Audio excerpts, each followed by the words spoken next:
नमस्कार. आताच मीरानी सांगितलं त्याप्रमाणे आज आपलं हे तिसरं पर्व सुरू होत आहे आणि सकल संत विचार मंच या समूहातर्फे मी आपलं सर्वांचं स्वागत करते. हे तिसरं वर्ष आपलं चालू होत आहे, ही आनंदाची बाब आहे आणि तुम्ही सगळ्यांनी त्याला उत्तम प्रतिसाद दिलात. त्यामुळेच हे पुढचं तिसरं जे वर्ष आहे मला खात्री वाटतेय. पहिल्या वर्षी आपण संतांचा परिचय करून घेतला, दुसऱ्या वर्षी प्राचीन अर्वाचीन असे ग्रंथ त्याचा परिचय करून घेतला आणि या वेळेला आपण संप्रदाय हा विषय घेतलेला आहे, त्याचा विचार आपण करणार आहोत. अनेक संप्रदाय आहेत, त्यातले अर्वाचीन प्राचीन दोन्ही संप्रदाय आपण बघणार आहोत. वर्षाचं लिमिट असल्यामुळे त्यामध्ये होतील तेवढे संप्रदाय आपण बघणार आहोत. अगदी सगळेच बघता येतील असं नाही, पण तरी सुद्धा जास्तीत जास्त संप्रदाय, महत्वाचे संप्रदाय बघण्याचा आपण विचार करू. महत्वाचे म्हणण्याचा दृष्टिकोन असा की आत्ताच्या आपल्या या वेळेनुसार जेवढे होतील तेवढे. सगळेच संप्रदाय महत्वाचे आहेत यात शंकाच नाही, पण तरी सुद्धा संप्रदायांचा विचार आपण करणार आहोत. मुळामध्ये संस्कृती ही भारताचा प्राण आहे. आपल्या संस्कृतीबद्दल आपल्याला अभिमान आहे आणि तो भारताचा प्राण आहे. तर धर्म ही त्याची भावना आहे. मानवाच्या समग्र पुरुषार्थाचं अधिष्ठान म्हणजे धर्म आहे. आणि धर्म म्हणजे इथे आपण जाती धर्म वगैरे असं म्हणत नाहीये, तर ज्याचा त्याचा धर्म ठरलेला असतो तो म्हणजे पाण्याचा प्रवाहीपणा, अग्नीची दाहकता हा त्याचा धर्म आहे. म्हणजे इथे अग्नी थंड लागतो आणि तिथे अमेरिकेमध्ये थंड वाटतो आणि इथे भारतामध्ये उष्ण असतो असं काही नसतं. त्याचा धर्मच उष्णता किंवा दाहकता हा आहे.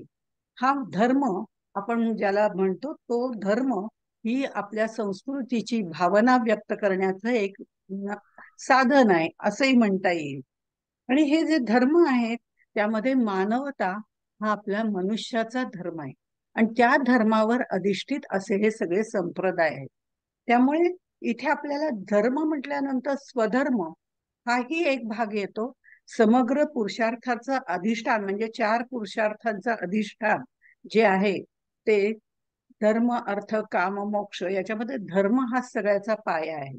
आणि स्वधर्म जो आहे तो आपल्या व्यष्टीचा असतो. त्यातून व्यष्टीच्या दृष्टिकोनातून जो सांगितला जातो त्याला स्वधर्म असं म्हटलं जातं. तर समष्टीच्या दृष्टिकोनातून जो सांगितला जातो त्याला धर्म असं म्हणतात. आणि प्रत्येकाचा स्वधर्म आपल्या आपल्या कर्माप्रमाणे किंवा आपल्या आपण जिथे जन्म घेतलाय त्यानुसार हे स्वधर्म प्रत्येकाचा वेगवेगळा असला तरी सुद्धा धर्म जो असतो तो मात्र सगळ्या समष्टीचा असतो. आणि प्रत्येकाचा व्यष्टीचा असणारा जो धर्म आहे, स्वधर्म आहे, तो धर्माधिष्ठितच असतो. त्यामुळे व्यष्टी आणि समष्टी मिळून आपला समाज बनलेला असतो. त्यासाठी प्रत्येक व्यष्टीचा असलेला स्वधर्म आणि सगळ्या समष्टीचा असलेला धर्म हे दोघं याच्यामध्ये समन्वय साधला जातो आणि त्यामुळे समाजाची उत्क्रांती होत राहते. आपल्या इथे जे अनेक संप्रदाय निर्माण झालेले आहेत ते सगळे ह्याच्यावरच अधिष्ठित आहेत.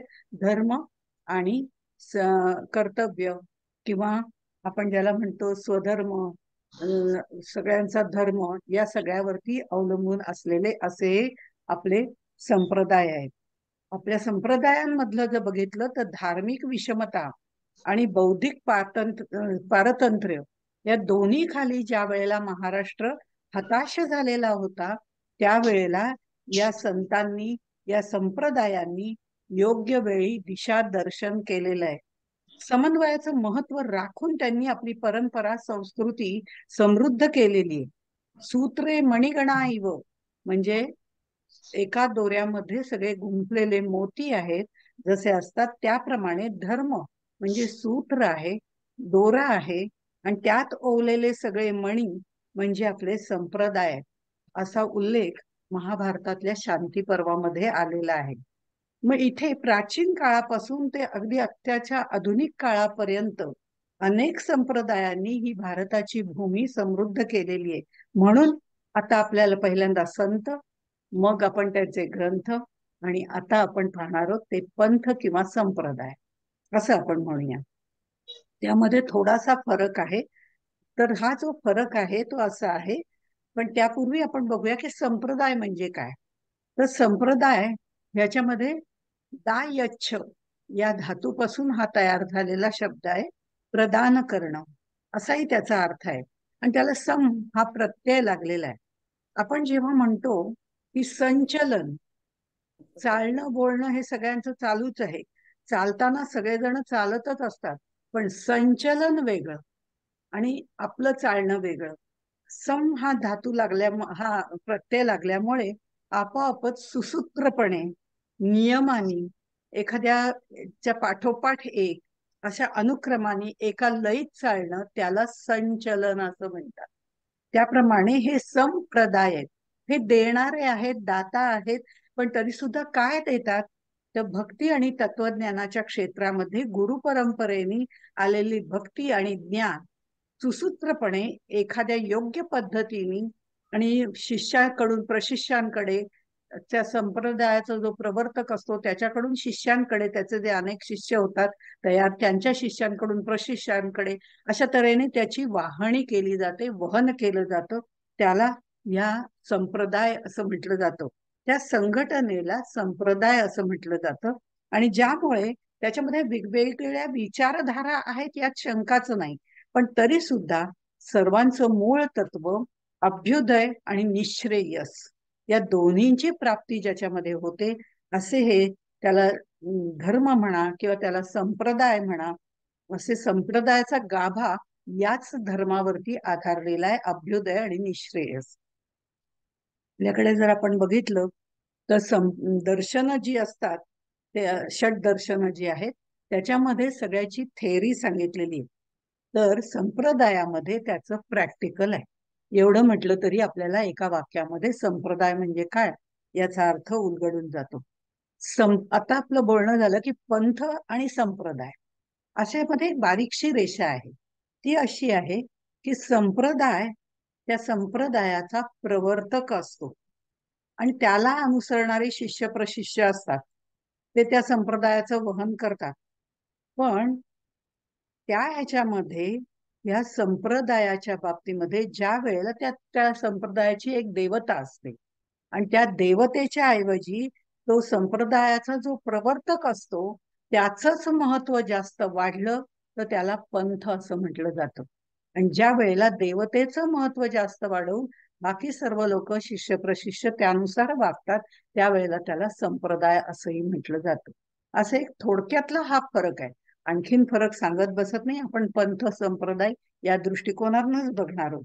आता जे मी असं म्हटलं की हे सगळे जे संप्रदाय आहेत त्याच्यामध्ये जर बघितलं तर दर्शनांमध्ये मानवी जीवनाची सैद्धांतिक बाजू मांडलेली, म्हणजे सिद्धांत मांडलेले ते आपल्याला पाहायला मिळतात. आणि संप्रदायामध्ये त्याचं अनुशासित, व्यवहार्य, आचारशील अशी बाजू त्याच्यामध्ये मांडली जाते. ते आपल्याला पाहायला मिळतं. म्हणजे जीव जगत ईश्वर मोक्ष हे समजा दर्शनाचे प्रतिपाद्य विषय आहेत. तर आत्मानं विद्धी म्हणजे तू आत्म्याला जाणून घे, त्यासाठी काय करायला पाहिजे हे प्रॅक्टिकल आपल्याला संप्रदायांमधनं सांगितलं जातं. त्यामुळे ह्या पद्धतीने जर बघितलं आपण, तर आपण जे संप्रदाय बघणार आहोत ते बघताना त्या संप्रदायाची पार्श्वभूमी, त्याचं तत्वज्ञान, त्याचे ग्रंथ, त्यातले सत्पुरुष आणि महत्वाची तीर्थक्षेत्र या दृष्टिकोनातनं आपण त्याचा परिचय करून देणार आहोत. आणि तो परिचय आपल्याला आज करून द्यायचा आहे. आणि आपण जर बघितलं तर वैदिक सनातन धार्मिक प्रणालीला मानून किंवा धर्माला प्रमाण मानून आस्तिक्य भावनेनी ज्या सगळ्या संघटना निर्माण झालेल्या आहेत त्याला संप्रदाय असं म्हणतात. आणि त्या पद्धतीने त्या संप्रदायाचा आपण विचार करणार आहोत, त्यातले चांगले विचार आपण घेणार आहोत. पण तरी सुद्धा काही गोष्टी आपल्याला उल्लेख करून पुढे जावा लागतो. त्या पद्धतीने काही गोष्टींचा उल्लेख असेल किंवा काही गोष्टी आपण सांगणार असू. त्यापैकी महत्वाचं म्हणजे त्याची पार्श्वभूमी, तत्वज्ञान, ग्रंथ, सत्पुरुष आणि तीर्थक्षेत्र हे विषय आपण त्याच्यामध्ये शक्यतो घेणार आहोत. आज आपण जो पाहणार आहोत तो भारतीय संस्कृतीचा प्रधान निर्गुण संप्रदाय म्हणजे नाथ संप्रदाय, त्याचा विचार आपण करणार आहोत. पण जर नवनाथ भक्तिसार हा 40 अध्यायाचा ग्रंथ जर पाहिला, तो धुंडीसुत मालू यांनी लिहिलेला आहे. साधारण 1819-20 दरम्यान लिहिलेला आहे, पूर्ण केलेला आहे.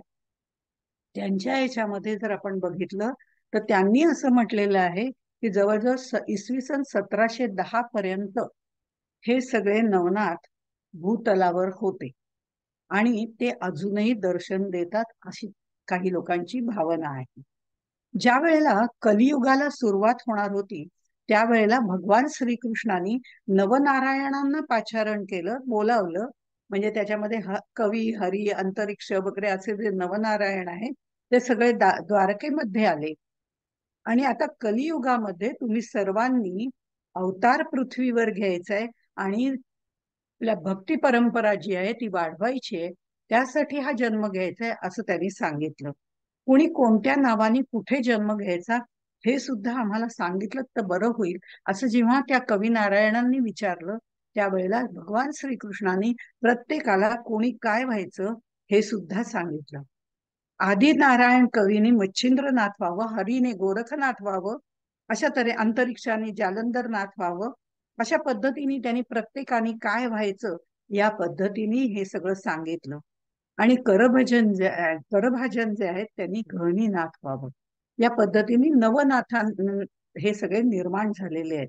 आणि तुमच्या बरोबर अनेक जण जन्म घेतील जे तुम्हाला सहाय्यभूत ठरतील, आणि म्हणून कोण कोण काय जन्म घेईल त्याचाही वृत्तांत त्यांनी सांगितला. शुकदेव भक्त कबीर होतील, वाल्मिकी तुलसीदास होतील, असं त्या पोथीमध्ये सगळं वर्णन केलेलं आहे. मी स्वतः ज्ञानदेव होईल, शंकर निवृत्तीनाथ होतील, ब्रह्मदेव सोपान होतील आणि योगमाया मुक्ताबाई होतील. अशा तऱ्हेनेच हे सगळं वर्णन केलेलं आहे. आणि हे वर्णन करताना आपल्या एक लक्षात येतं की ज्या वेळेला भगवान अवतार घेतात त्यावेळेला ते सगळं प्री प्लॅन्ड असतं. कोणी कुठे जन्म घ्यायचा, काय करायचं, कोणी सहाय्य करायचं, कोणी विरोध करायचा, या सगळ्या गोष्टी आधीच ठरलेल्या असतात. तेव्हा त्यांच्या कार्याला जास्त बहर येतो. अशा तऱ्हेने हे सगळं म्हटलेलं आहे. पण संत साहित्याचे गाढे अभ्यासक राची ढेरे असं म्हणतात की नाथपंथीय सिद्ध पुरुष हे अन्य संतांच्या पेक्षा अधिक गूढ चरित, म्हणजे त्यांचं चरित्र गूढ असल्याचं, असं असल्यामुळे लोकांमध्ये त्यांचं आकर्षण जास्त आहे. त्यांच्या नावावरनं त्या काळामध्ये अनेक प्रकारच्या लोककथा निर्माण झाल्या आणि त्या लोकांमध्ये प्रचलितही झाल्या. ग्रंथकारांनी नवनाथ भक्तिसार या ग्रंथामध्ये त्या सगळ्याची बांधणी केलेली आहे असं त्यांनी म्हटलेलं आहे. अर्थात कोणी काहीही म्हटलं तरी नवनाथांचा हे सगळा प्रवास भूतलावर सुरू झाला किंवा नवनारायणांनी नवनाथांचा जन्म घेतला असंही आपल्याला म्हणता येईल. हा इसवी सन साधारण 9व्या-10व्या शतकामध्ये उदयास आलेला योग प्रधान असा संप्रदाय आहे. त्यामुळे या पंथाची उपास्य देवता आदिनाथ शिव आहे. शिवतत्वाची प्राप्ती हे त्याचं अंतिम उद्दिष्ट आहे. आणि त्यामुळे आदिनाथ हा सर्वेषां नाथानां प्रथमः ततो नाथ संप्रदायिनो वदंती, म्हणून याला नाथ संप्रदाय असं म्हटलं जातं, असं त्यांनी म्हटलं. कारण आदिनाथ हे या सगळ्यांचा मुख्य आद्य असल्यामुळे या संप्रदायाला नाथ संप्रदाय असं म्हटलं जातं. आदिनाथ शिवाच्या परंपरेतल्या लोकांना सिद्ध असंही म्हणतात, त्यामुळे या पंथाला सिद्ध पंथ असंही म्हणतात. तर कालपरत्वे या संप्रदायाला वेगवेगळी नावं पडलेली आहेत. नाथ संप्रदाय हा मुळातला, पण त्याला त्यांच्या त्यांच्या ह्याच्याप्रमाणे नावं वेगवेगळी पडलेली आहेत, विविध नावे मिळालेली आहेत. म्हणजे हा सिद्ध संप्रदाय किंवा स्वयंसिद्ध असल्यामुळे सिद्ध संप्रदाय, योग संप्रदाय, योगावर अधिष्ठित असल्यामुळे योग संप्रदाय असंही म्हटलं गेलेलं आहे. कारण इथे आदिनाथ शिव हे अनाम आणि स्वयंसिद्ध आहे. त्यांना आदी नाही, अंत नाही, अशा प्रमाणे त्यांचं वर्णन केलेलं आहे. तसंच याला अवधूत संप्रदाय असंही काळाच्या ओघामध्ये नाव प्राप्त झालेले आहे. गोरक्षनाथांनी हा प्रवर्तित केला म्हणून याला गोरख पंथ असंही म्हटलं जातं.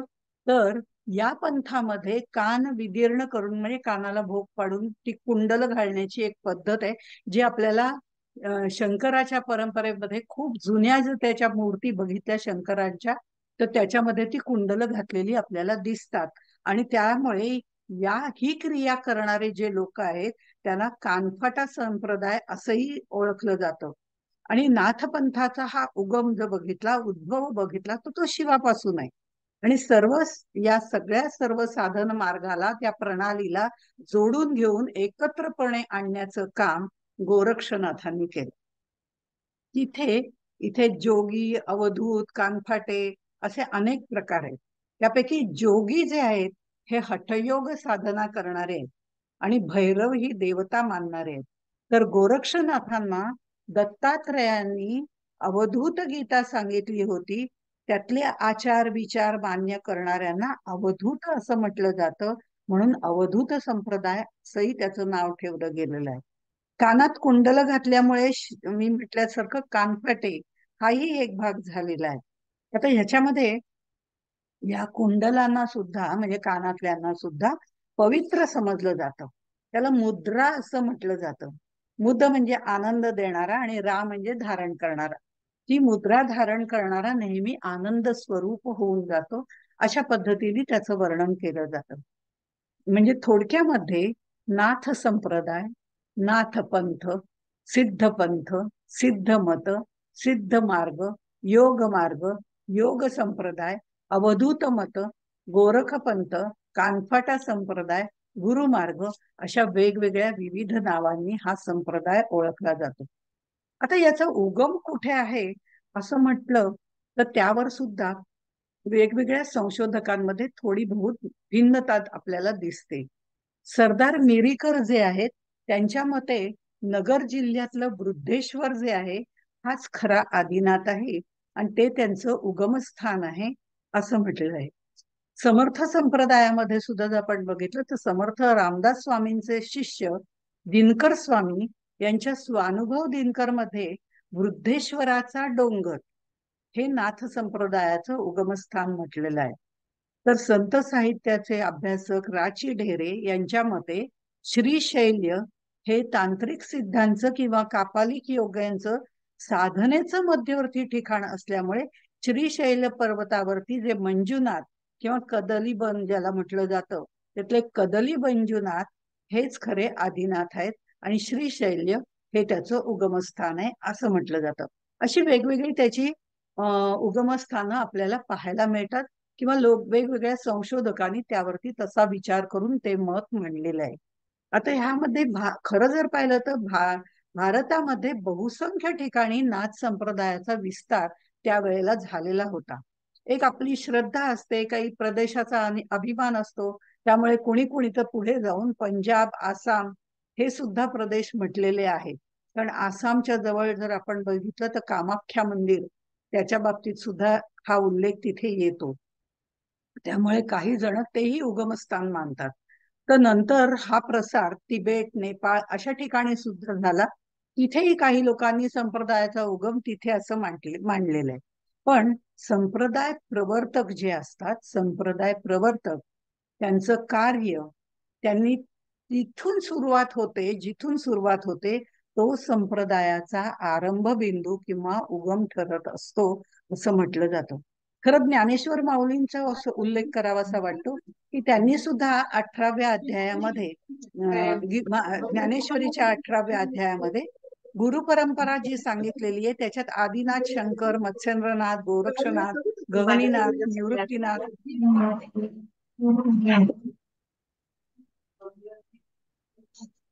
गोरक्षनाथ, निवृत्तीनाथ हे सगळे जे आहेत आणि ज्ञाननाथ त्यांचं पहिलं जर आपण उल्लेख बघितला तर ज्ञाननाथ असा आहे. त्यात सुद्धा ह्या सगळ्या परंपरा सांगितलेली आहे. आणि नंतर मात्र नक्की उगम कुठे हे थोडं आपल्याला गूढच राहतं. पण र गोसावी हे सुद्धा अभ्यासक आहेत आणि ते म्हणताना म्हणतात की महाराष्ट्रातील नाथ संप्रदाय हा वारकरी संप्रदाय किंवा अन्य संप्रदायात विलीन झाला किंवा अस्तंगत झाला असं म्हणण्याचं काहीही कारण नाही. कारण अजूनही अनेक ठिकाणी अनेक परंपरा आणि केंद्र आपल्याला पाहायला मिळतात. त्यामुळे त्याचं प्राबल्य त्यावेळेपेक्षा आता जरी कमी झालं असलं तरी तो पूर्णपणे नष्ट झालेला नाही. त्यामुळे अजूनही हा संप्रदाय चालू आहे. अजूनही आपण बघितलं तर मी स्वतः बघितलेलं आहे की काही ठिकाणी त्या खुणा आपल्याला दिसतात, तिथे तो संप्रदाय चालू आहे. त्याच्यावरती विविध प्रकारची मासिकं काढणारे, त्या संप्रदायाची वेगवेगळी मासिकं निघतात. म्हणजे आत्ताच्या भाषेत आपण नियतकालिक असेल, एक वार्षिक असेल, मासिक असेल, पण त्यातनं त्या संप्रदायाची माहिती दिली जाते. मुंबईला सुद्धा एक दोन ठिकाणहून किंवा नागपूरहून या नवनाथांची मासिकं निघतात आणि त्याच्यात त्यांची माहिती व्यवस्थितपणे येते. अजूनही हे संप्रदाय चालू आहेत, हेच सांगायचा त्यामागे उद्देश आहे. खरं म्हणजे ह्याच्यामधले जे तत्वज्ञान आहे ते जर बघितलं तर शिव आणि पार्वती ही दोन तत्व दिसत असली तरी ती समरस आहेत, हे तत्वज्ञान इथे मांडलेलं आहे. आदिनाथ हे परमतत्व आहे आणि पार्वती ही शक्ती स्वरूप आहे. आणि त्यांच्याकडनं सगळा उपदेश म्हणजे आदिनाथाकडून पार्वतीकडून परमतत्व आणि शक्तिरूप असं यांच्याकडून जो उपदेश प्राप्त झालेले मत्स्येंद्रनाथ हे खरे सिद्ध पुरुष आहेत. पण ते शाक्त तंत्राची जी शाखा आहे कौलमत ज्याला म्हटलं जातं, त्या कौलमताचे ते अनुयायी आहेत. आणि शिष्य गोरखनाथ हे मात्र या संप्रदायाचे प्रवर्तक मानले जातात. मूळ उगम जो बघितला तर आदिनाथाचा आहे. तिथून ते मत्स्येंद्रनाथांकडे ज्ञान आलेलं आहे. पण त्यांच्या बाबतीत थोडी वेगळी घटना घडल्यामुळे त्यांच्यापेक्षा सुद्धा गोरखनाथ हे या संप्रदायाचे प्रवर्तक मानले जातात. कारण गोरखनाथांनी वामाचाराला पायबंद घालून, म्हणजे त्याच्यामध्ये जो वामाचार वाढला होता त्याला पायबंद घालून शुद्ध योग मार्गावर आधारित नवीन परंपरा सुरू केली.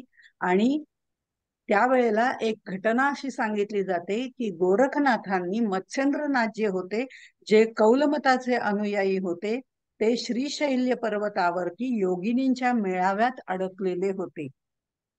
तिथून आपल्या सद्गुरूंचं मन वळवून त्यांना शुद्ध योग मार्गात त्यांनी आणलं. म्हणजे आधी मत्स्येंद्रनाथांकडनं गोरखनाथांनी दीक्षा घेतलेली आहे, पण तरी सुद्धा कुठेतरी वामाचाराकडे कौलमताच्या अनुषंगाने तिकडे वळल्यामुळे त्यातून त्यांना बाहेर काढणारे गोरक्षनाथ हे त्यांचे शिष्य होते. त्यांनी त्यांना शुद्ध योग मार्गामध्ये आणलं आणि त्यामुळे नाथ संप्रदायाचा आरंभ बिंदू किंवा या संप्रदायाचा आरंभ बिंदू आणि त्याचे प्रवर्तक म्हणून गोरक्षनाथांना मानलं जातं. आणि त्याच हिशोबाने नाथ संप्रदायाचं उगमस्थान किंवा तत्वज्ञान हे काश्मीर हे ठिकाण मानलं जातं. त्याची पार्श्वभूमी उगमस्थान याच्याबद्दल काश्मीरी म्हणून ते काश्मीरी शैव अशा पद्धतीने मांडलं जातं.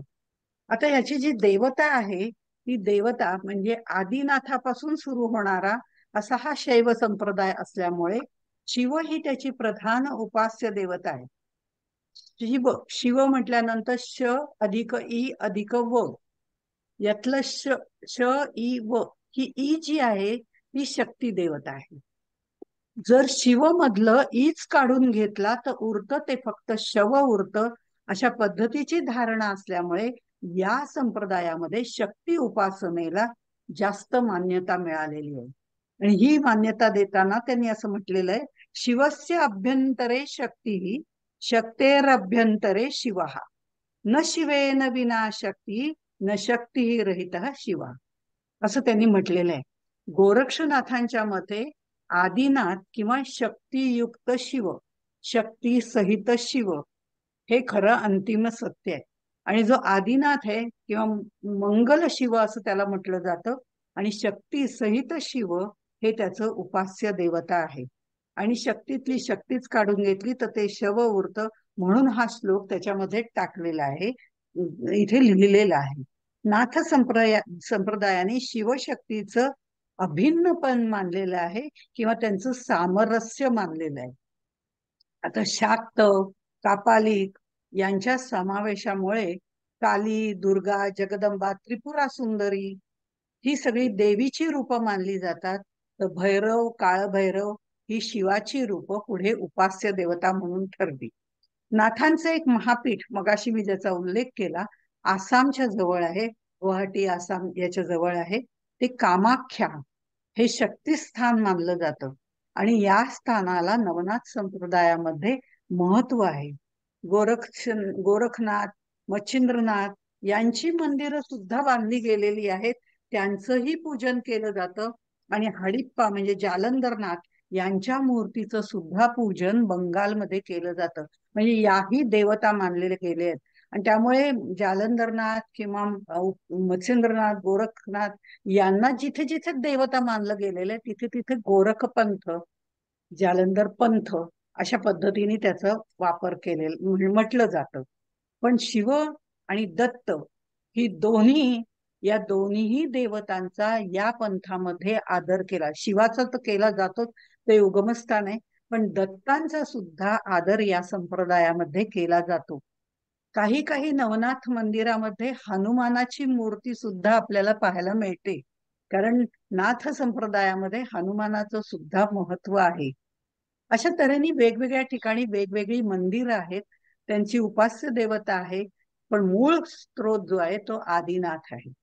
यांचं जर तत्वज्ञान आपण बघितलं तर तत्वज्ञानाच्या बाबतीत नाथ संप्रदाय, तर ना म्हणजे अनादि रूप, अनादि जे रूप आहे ते तत्व जे आहे ते, आणि थ म्हणजे स्थापना करणारा, कशाची? त्रिभुवनाची स्थापना करणारा. किंवा ना म्हणजे नाथ ब्रह्म, ब्रह्म परब्रह्म स्वरूप, मंगल शिव. आणि थ म्हणजे अज्ञानाला स्थगिती देणारा, थोडक्यात अज्ञानाचं निवारण करून मोक्ष देणारं परमतत्व म्हणजे नाथ. गोरक्षनाथांनी त्यांच्या गोरखबाणीमध्ये नाथ या शब्दाचा परमतत्व किंवा सद्गुरु या अर्थाने उपयोग केलेला आपल्याला पाहायला मिळतो. नाथ संप्रदाय हा शैव संप्रदाय असला तरी उत्तर देशीय आणि दक्षिण देशीय असंही ते दोन शैव संप्रदाय मानले जातात, त्या त्या ठिकाणांप्रमाणे. पण उत्तरेकडील जो शैव संप्रदाय आहे तो नाथ संप्रदायाशी जास्त जोडला गेलेला असल्यामुळे उत्तरेकडे काश्मीरमध्ये हा उदयास आला असंही म्हटलं जातं. आणि ह्यांचा जो मूळ ग्रंथ आहे तो जो ग्रंथ शिवसूत्र नावाचा आहे. वसुगुप्ता यांनी तो लिहिला असं म्हटलं जातं. पण हा जो आपण जो ग्रंथ जर बघितला तर रहस्यमय वैदिक सिद्धांताचं कुठेही विच्छेद होऊ नये, काही त्याचे विपर्यास होऊ नये, हे सगळं लक्षात घेऊन भगवान शंकरांनी स्वप्नात दृष्टांत देऊन वसुगुप्तांना सांगितलं की महादेवगिरी या हिमालयाच्या शिखरावर तो लिहून त्याचा प्रसार तू कर, आणि मी प्रत्यक्ष तुला तो ग्रंथ सांगतो. आणि भगवान शंकरांनी वसुगुप्तांना तो सांगितला आणि वसुगुप्तांनी हे तत्वज्ञान पुढे नेलं. त्याला आगम असं म्हटलं जातं. गुरुपरंपरागत तत्वज्ञानाला शैवागम असं म्हटलं जातं. आणि शिव हीच त्याची उपास्य देवता आहे. नाथ पंथातल्या तत्वज्ञानाला शैव शांभव तत्वज्ञान असंही म्हणतात. तसंच यात नाथ संप्रदायाची जी मूळ विचारधारा आहे, प्रत्याभिज्ञ दर्शन, किंवा त्याला आपण थोडक्यामध्ये काश्मीरी शैववाद, थोडं त्या दोन्हीमध्ये फरक आहे, पण तरी सुद्धा आपण फक्त ओळख करून घेतो. या दृष्टिकोनातनं काश्मीरी शैववादानी आपल्या अद्वैत तत्वज्ञानाला शांभवाद्वैत असं त्यांनी नाव दिलेलं आहे. वास्तविक हा अद्वैत तत्वज्ञान सांगणाराच पंथ आहे, अद्वैत तत्वज्ञान.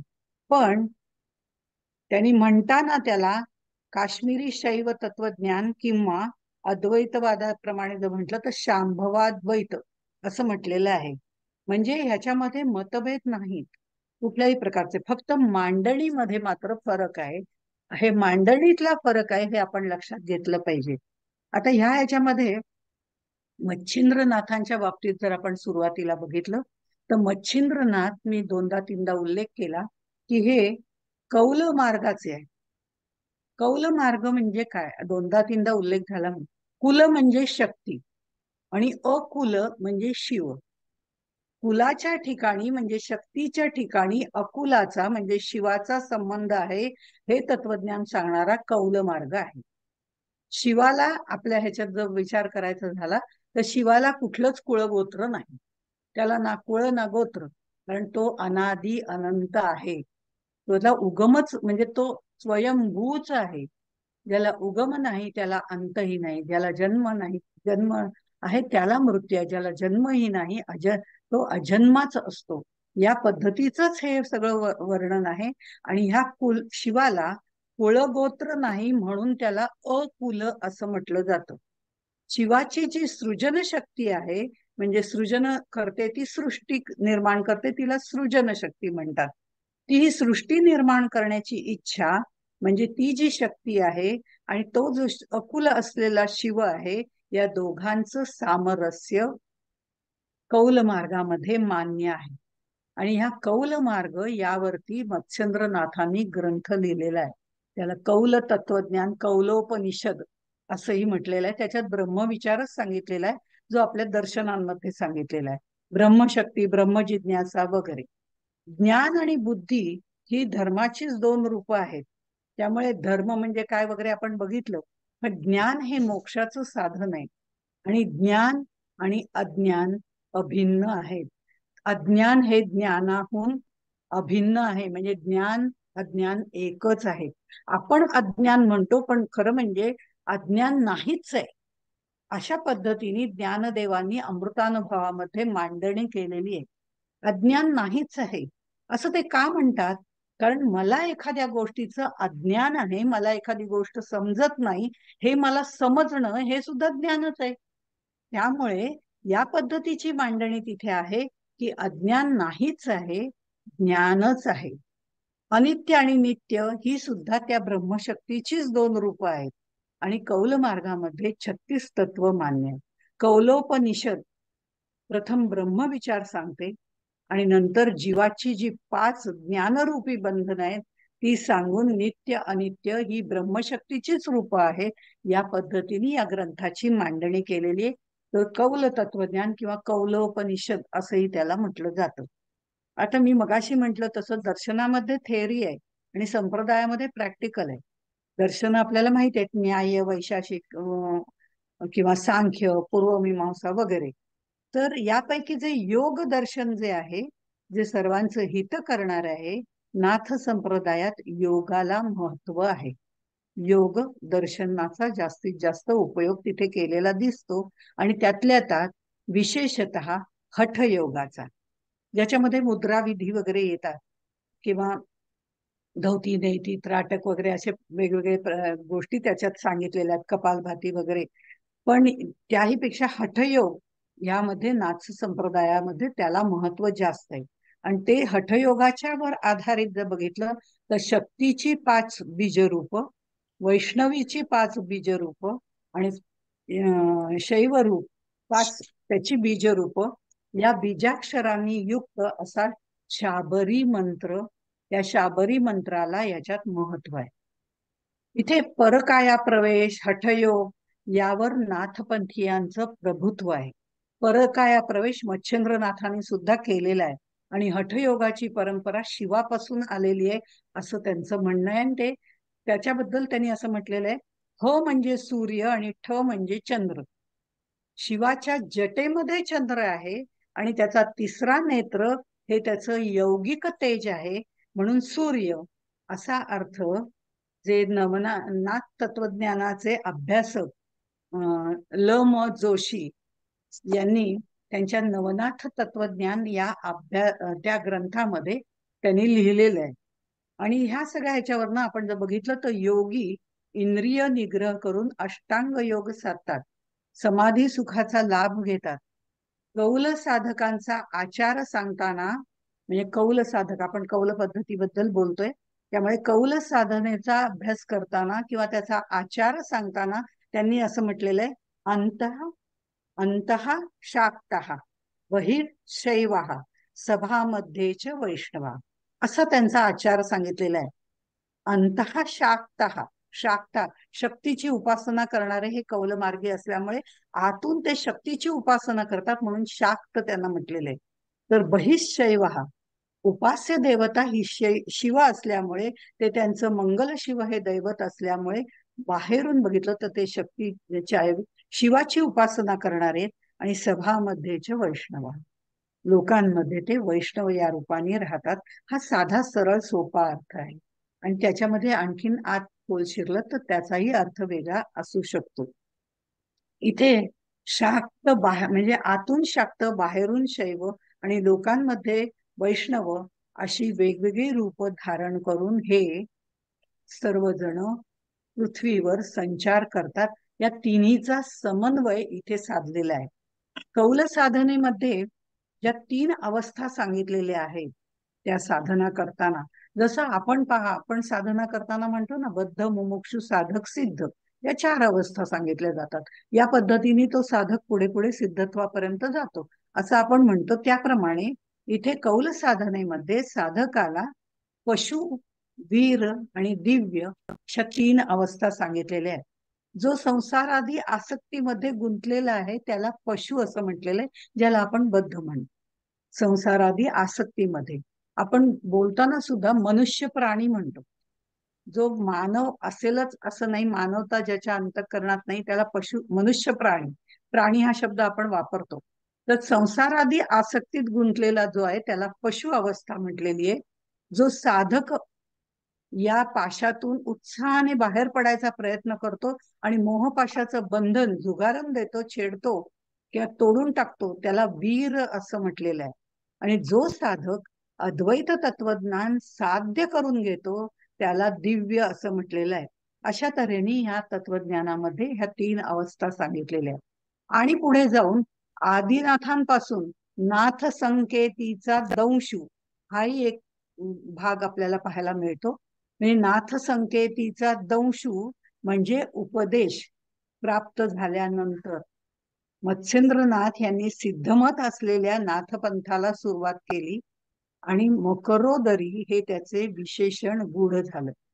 मकरोदरी, नाथ संकेतीचा दंशु म्हणजे उपदेश आहे, पण त्यांनी उपदेश घेतलेला आहे, पण नंतर हे कौलमताकडे जास्त झुकल्यामुळे मकरोदरी अशा पद्धतीने जी उपासना केली जाते ती विशेष गूढ उपासना आहे, कौल मार्गाशी संबंधित उपासना आहे.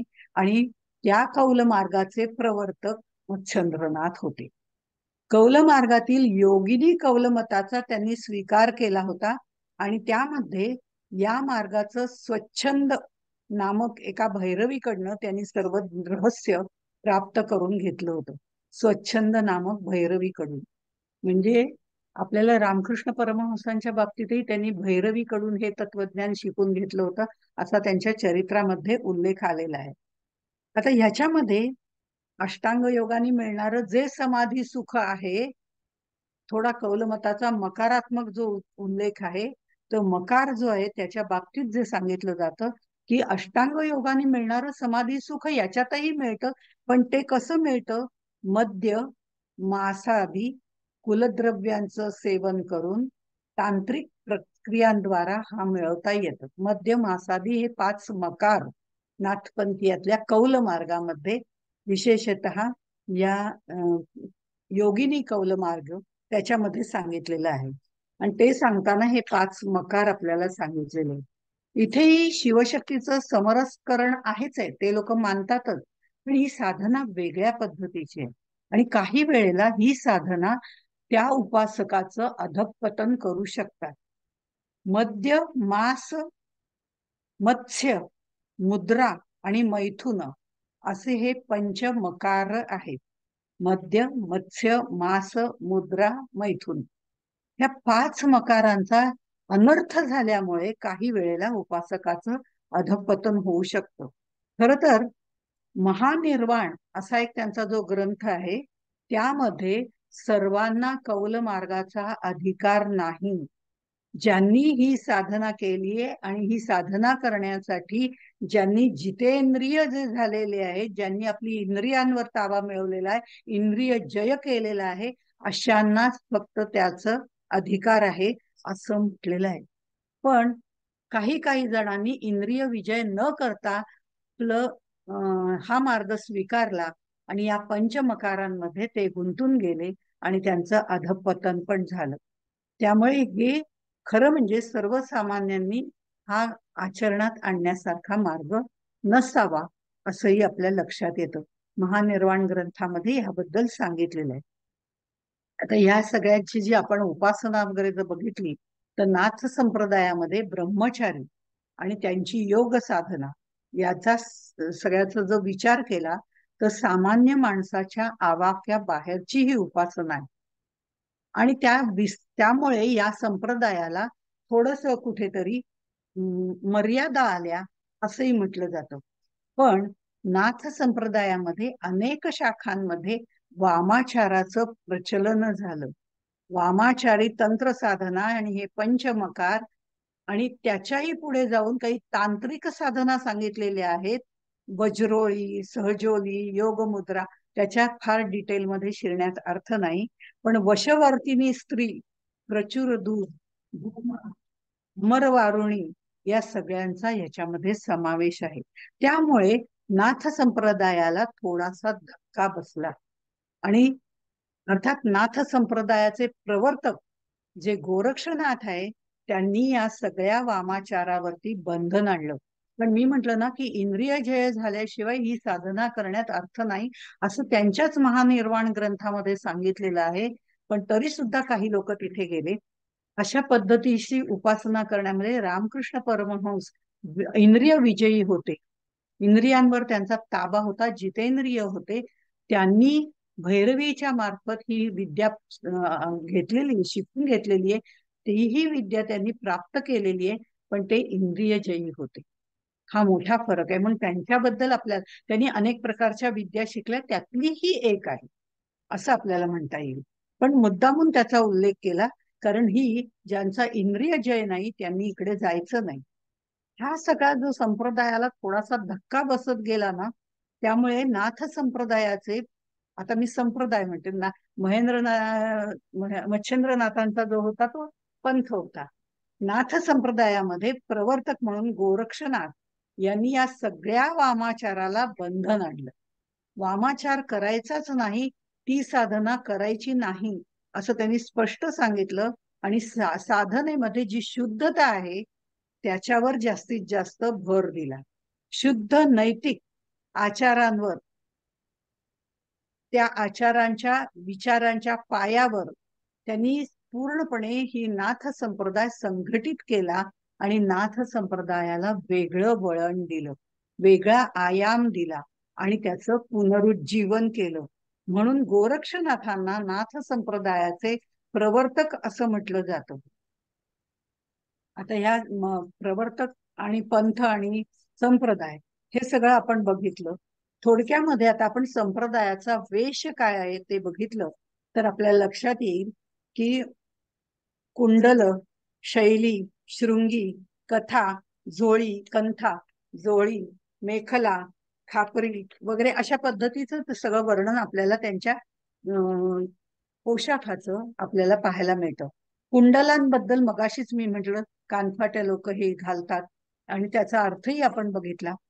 शैली आणि शृंगी हे साधारण हरिणीच्या शिंगापासून केलं जातं, हरणाच्या शिंगापासून. त्याला पुंगी असते तशा पद्धतीने त्याचा आकार असतो, तीही त्यांच्या जवळ असते. कंथा हे एक भगवं वस्त्र आहे. अशी एक दंतकथा प्रचलित आहे की पार्वतीने गोरक्षनाथांना आपल्या रक्तामध्ये रंगवून एक कंथा म्हणजे वस्त्र दिलं होतं. त्यामुळे या लोकांमध्ये लालसर भगवा अशा रंगाचा कंथा वापरला जातो कारण तो योग्यांना पवित्र वाटतो असं म्हटलं जातं. जोळी किंवा मेखला जी आहे ती मेंढीच्या लोकरीपासून केली जाते. ती सगळेच वापरतात असं नाही. खापरी जी आहे ती एक तर नारळाच्या करवंटीची असते किंवा काशाच्या वाटीची असते. कौपीन, व्याघ्रांबर, खडावा, विभूती लेपन आपल्याला माहिती आहे.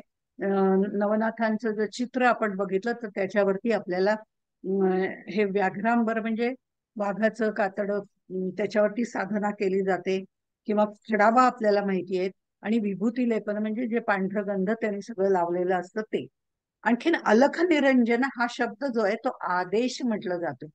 नमनाचा एक प्रघात आहे, तसंच भिक्षेच्या वेळची असलेली गर्जना सुद्धा आहे. याचा अर्थ अलख निरंजन, अलख निरंजन असं ते नेहमी म्हणतात.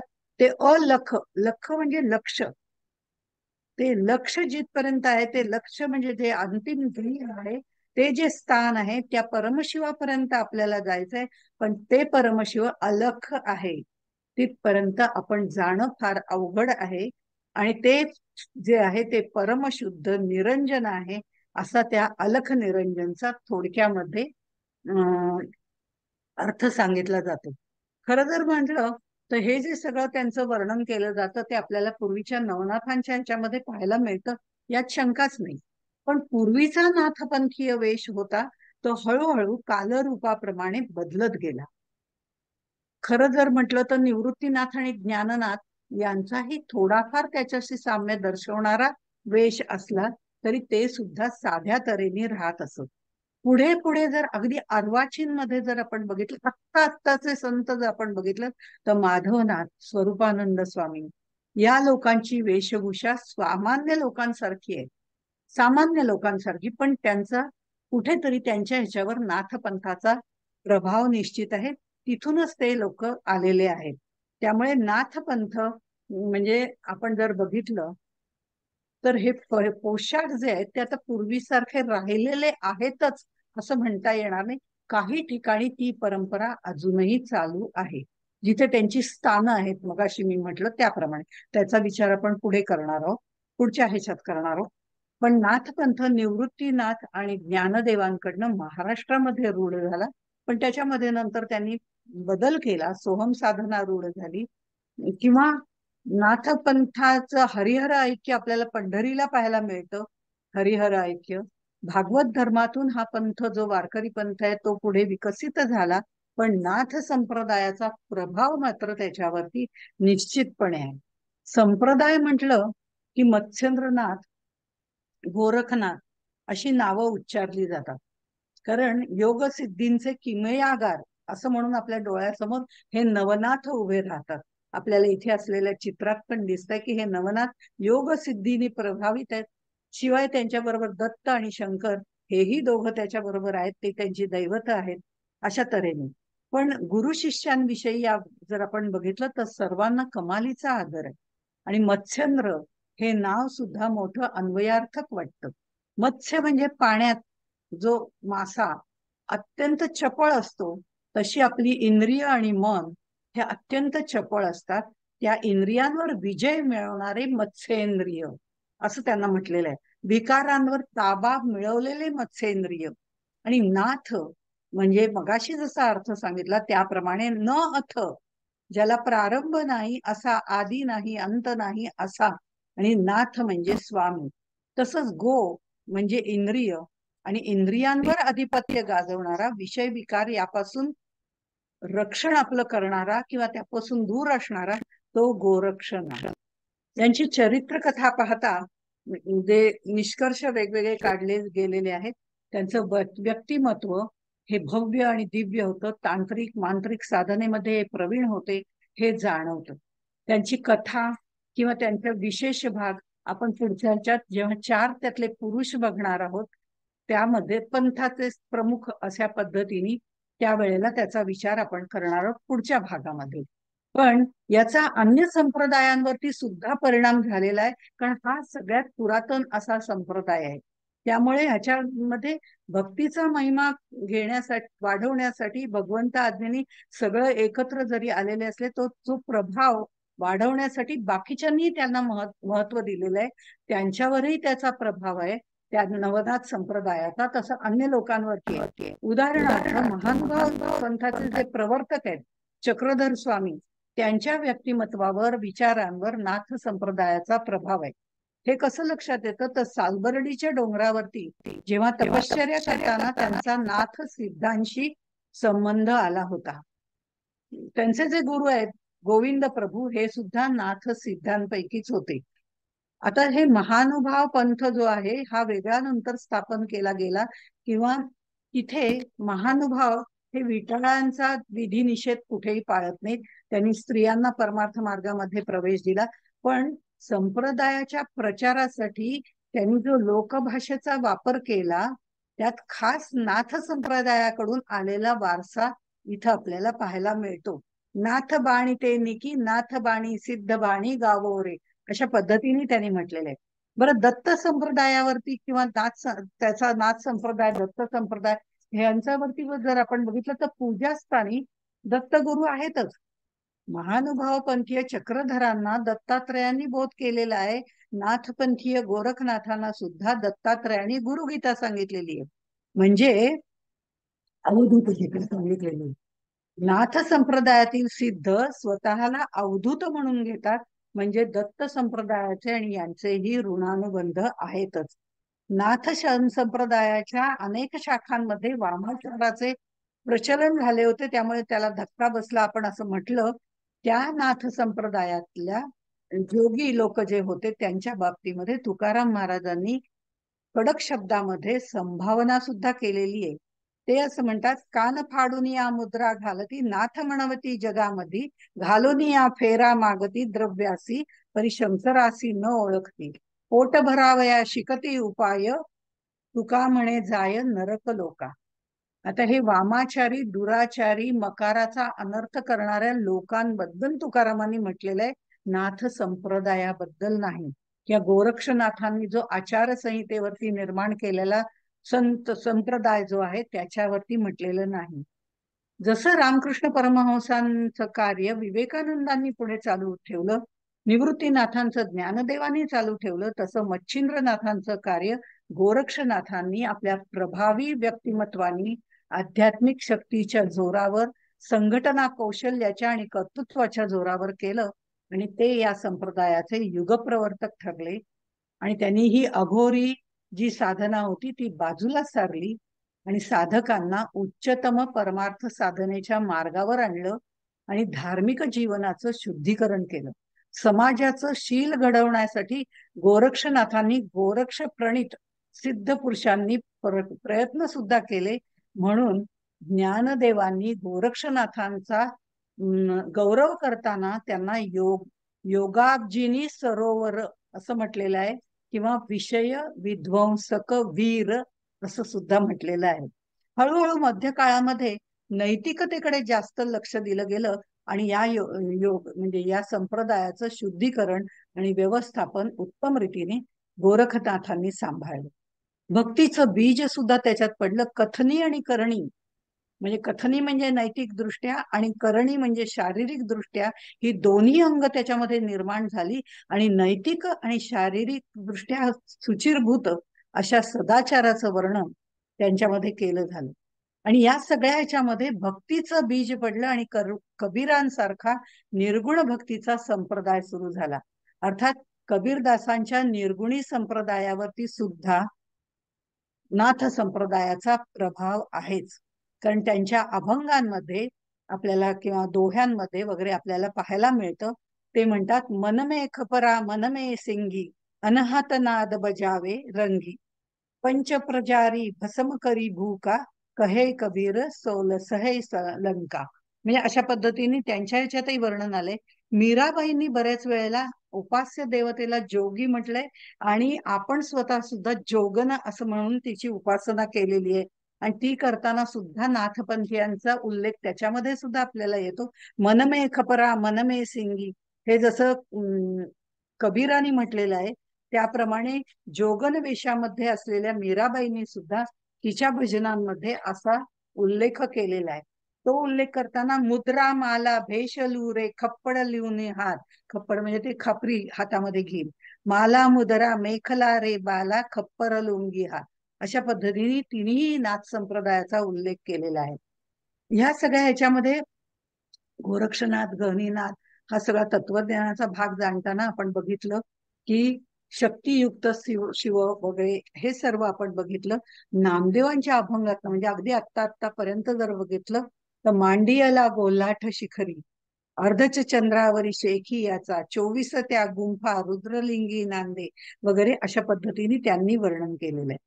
इथे नवनाथ भक्तिसार या ग्रंथामध्ये या परिप्राज्ञिक हनुमंत तो होईल रामदास महाभक्त असं सांगितलेलं. या समर्थ संप्रदायावरती सुद्धा नाथ संप्रदायाचा प्रभाव आहे. मुकुंदराज जे नाथपंथी आहेत त्यांचा सुद्धा विवेक सिंधूचा प्रभाव आपल्याला दासबोधावरती दिसतो. दासबोध लिहिताना 12 गीतांचा त्यांनी जो आधार घेतलेला आहे, त्या गीतांमध्ये अवधूत गीतेचा उल्लेख आहे. समर्थांच्या अभंग वाङ्मयात सुद्धा त्यांनी नवनाथांचा उल्लेख केलेला आपल्याला आढळतो. ते म्हणतात, आगम निगम शेष बिरंची टाकू भूली परे, अलख निरंजन सब जनम माही, देखत रूप सरे, दास कहे गम संत समागम अंतर मोही धरे. इथे तो पूर्ण अभंग जर आपण पाहिला तर नवनाथांचा शास्त्र विचार, गुरु विचार, सिद्धी, आगम निगम शब्द हे सगळे शब्दबद्ध केलेले. हिंदीत जसं आहे तसं मराठीतही त्यांचा उल्लेख नाथ संप्रदायाचा येतो. आणि दासबोधातही त्यांनी म्हटलेलं आहे, दत्त गोरक्ष आदी करुणी, दत्त गोरक्ष आदी करुणी, सिद्ध भिक्षा मागती जनी, निस्पृहता भिक्षेपासुनी, प्रगट होये श्रीराम. अशा पद्धतीने दासबोधातही उल्लेख आहे. म्हणजे पुढच्या अनेक संप्रदायांवरती नाथ संप्रदायाचा प्रभाव आपल्याला पाहायला मिळतो.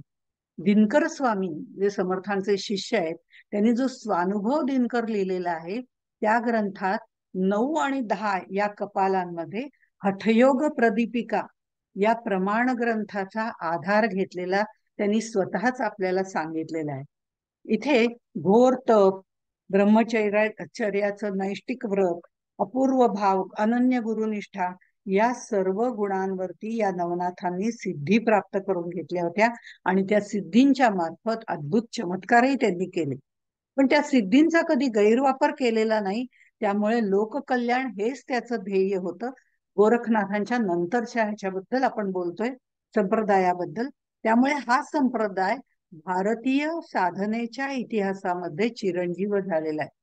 त्यातले जे 4 प्रमुख नवनाथ आहेत, त्यांची परंपरा, त्यांची ग्रंथसंपदा, त्यांची तीर्थक्षेत्र याचा विचार पण पुढच्या ह्याच्यामध्ये करणार आहोत. तोपर्यंत आपण इथेच थांबू.